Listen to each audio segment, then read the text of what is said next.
Really? Let's tackle the 800-pound gorilla in the room. First of all, I'd like to introduce myself if you guys are new to my channel.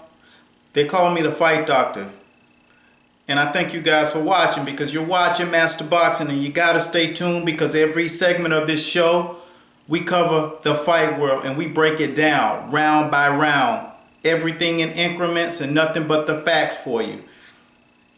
But first of all, we're going to cover a topic of the numbers. And when I say the numbers, I mean the statistics that these guys bring into the biggest fight in boxing history, at least economically, and hype. The hype for this fight is off the charts. Continuously in social media, you're constantly running across new, fresh footage on a regular basis. And the reason why that is because there's so many things and it's compelling how this fight's going to play out. But the 800-pound gorilla in this room is one of the things that most people are overlooking. A lot of the numbers that people are looking at, especially when it's pertaining to Manny Pacquiao, are placebo effect numbers. First of all, Manny Pacquiao back in 09, 08, 07 on down was absolutely blazing. Everything in front of him, except with the exception of Eric Terrible. Eric Morales kind of gave him a clinic when they first fought. Manny Pacquiao defended that, came back and knocked him out twice. And then another fighter, of course we all know him, is Manuel Marquez, one of the greatest to ever lace him up. One of the best pound for pound offensive fighters, counter punchers, boxer punchers in this era, hands down. A version of Roberto Duran. Clinical skills, great counter punching, defense sound, technical for a puncher. He has solid counter punch and defensive prowess, and you can't take that away from him. He'll take on a battle. He won't retreat. He'll catch and shoot. He knows how to move you. He'll work your head. He'll work you to the body. You can believe Marquez is there. If you're looking for him, you can easily find him. Consistently you hear he throws 100 punches around, which is by far not the case. Those numbers have been stagnant since 2010. You know, you can go back and you can check the record, and anytime you have an opinion, it's fine to drop it. I try to stay non-biased because I want everyone to go into this fight understanding. Don't get pulled into that placebo effect. Manny Pacquiao is a great fighter, great offensive fighter, but people are boosting his numbers, and people who really don't follow or do the research are misled. And my job is to guide you right, because you could be ending up betting on this fight. And if you're betting on this fight, you're betting on, like I said, numbers that are smoke and mirrors. He's not blazing those numbers like he's very few punches around more than Mayweather right now. And that's who's going into this fight. This is 2015. You can't take stats from 2009 and bring them to the date. And in all actuality, when he came into 147 division, the only person that he stopped is absolutely no one. Because when he stopped Miguel Cotto, it was at 145. That's not welterweight. That is light welterweight. It's a catch weight. No one else has been stopped by Manny Pacquiao. You know why? Because when you get up to this weight, these guys walk around at 165 at their lightest weight. Floyd's one of the few people that don't go outside of the 150 range in the welterweight division. That's why Miguel Cotto was drained down and so dried out when he fought Manny Pacquiao. Not to take anything away from Manny's victory, but if you look at Miguel Cotto right now, like I said, he fought at 154. He dominated. He went up to 160. People were questioning, why would he do that? Well, the fact of the matter is that he is truly a middleweight, a 5'7.5" to 5'8" middleweight, which is rare when you can fight that good at that weight, at that height. because there are a lot of guys that walk around at 6 feet tall, 5'11", rangy in style, lengthy, and all so hard to reach and get to if you're at that stature at that weight class. You got Andre Ward, 6.5 to 6'1". So is Bernard Hopkins. Of course, Bernard's light heavyweight, but he was middleweight. Peter Quillen, a lengthy 5'10.5". All these guys are tall and rangy, and they know what to do with that range. But when you look at guys like Miguel Cotto, who drained themselves down, he was walking around at 175 back then when he was fighting at 147. The fact that he has to take off an additional 2 more pounds, 2 pounds is a lot of weight when you've already tapped into all of your electrolytes and your resources, people. The fact that Manny Pacquiao threw a lot of punches, like a whirlwind back in the day, is predicated on his youth, what he used in supplementation. Alex Ariza was in his camp when he was throwing those punches. He was throwing that heat, and he was throwing a lot, throwing in volume. But at the same time, guys that he was throwing them at weren't great counter punches. Anytime you throw at a counter puncher, you're going to get neutralized and you're going to get countered. So I just want to clarify these things and make sure you don't go into this fight hoping and wishing that man is just going to come out and just start swinging 100 punches around.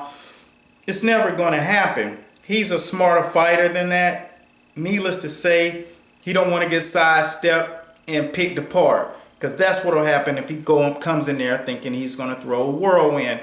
And if he retreats, he's going to get walked backwards, and then he's going to get punished.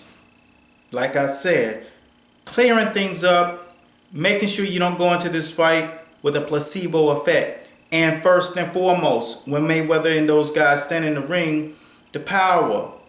Mayweather has punished more guys at 147 than Manny Pacquiao at 147. Floyd Mayweather has the stature of someone that's 147. Manny Pacquiao is going to be fighting upward all night. And he's fought upward, and he's done it well in the past. The difference is the people that he's fought and faced don't have the ability and didn't have the agility to make moves and think and adjust and adapt in the moment. Now he's fighting somebody that knows how to do that. He knows someone how to space properly. He knows where your punch range is. There's going to be 5 inches of punch severity in there, meaning he's going to have a 5-inch gap to close at the minimal 5 inches with someone who has great reflexes. So the numbers that you're looking at, you have to make sure that you are really, really not buying into some of these things and these statistics that people are putting out. The over and under of this fight, when it comes down to punch logistics and throwing punches around, you're talking about somewhere in the 10 to 12 punches around. Because in an entire fight, it's like he's throwing like 100 and some punches more than Mayweather at this day and time. That's not a lot. And those are the things that's going to come into fruition. You're going to see it up close and personal in less than a month from now. We're on the countdown. It's just a little bit over 20 days remaining. But don't go in there with the placebo effect thinking that Manny Pacquiao is just going to go in there and throw 100 punches around. Marcos Maidana did that in the first fight. He was tired by the 5th to 6th round. Mayweather started pulling his ears off. And then she started to rape him in the ring. It was clearly no contest after the 5th round with Marcos Maidana. Why was that? The fact of the matter is that Marcos Maidana thought that he could just overwhelm Floyd. But Floyd is better than that. No one's pushed Floyd to fight hard as he can fight. He's fought, but he hasn't dug down and took it to the gym training, the way he spars in the gym, where he bites down on his mouthpiece and goes mano a mano. And remember this was spoken from the great legend of Roy Jones. And Roy Jones said the same thing. When Ricky hadn't pressed Floyd, he made him knock him out. And that's what'll happen. If Mayweather is pressed hard enough, he's going to fight. Shane pressed Mayweather. Floyd pressed him back and walked him back all night. Zab Judah pressed Mayweather. Mayweather pressed him back, walked him back all night. McDonough pressed Mayweather, ate leather all night. De La Hoya pressed Mayweather. He ate leather all night. Victor Ortiz pressed Mayweather. He ate leather all night. But the thing that people misunderstand is that's the first thing that a guy like Floyd Mayweather prepares for. It's pressure, volume.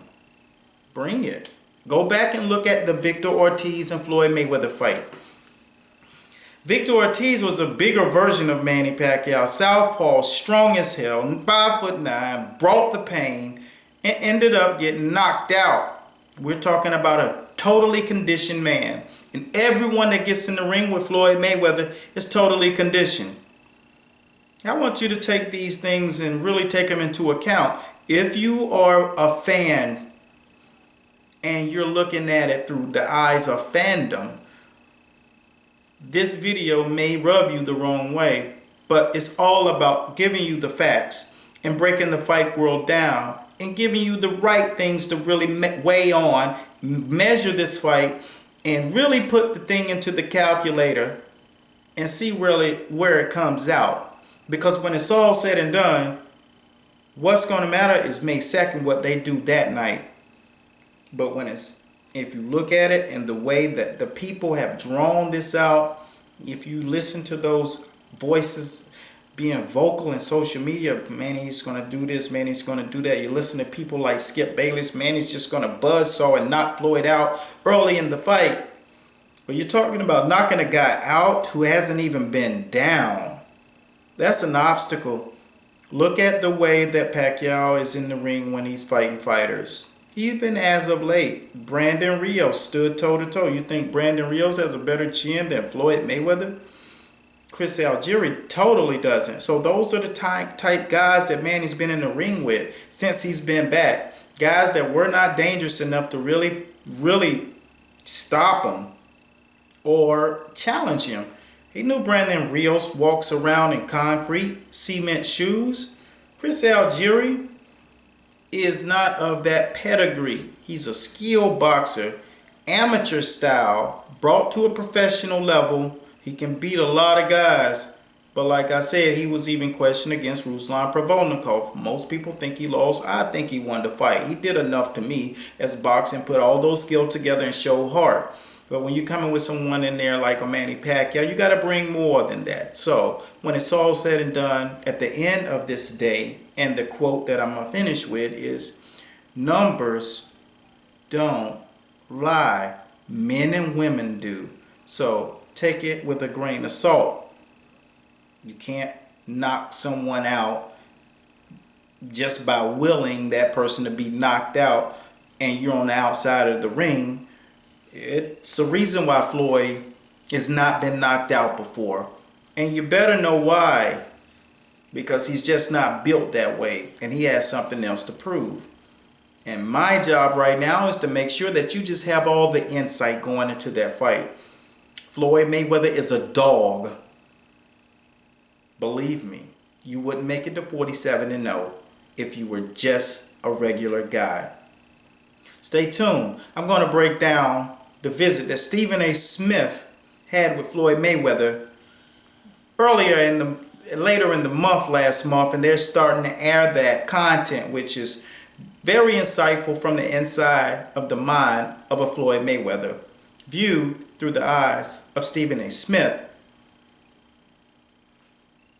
They call me the Fight Doctor, and I thank you guys for watching, because you're watching Master Boxing, and this is where we break the fight world down, baby, round by round. Check us out, masterboxingmagazine.com. We'll be at the fights Saturday night. Be blessed.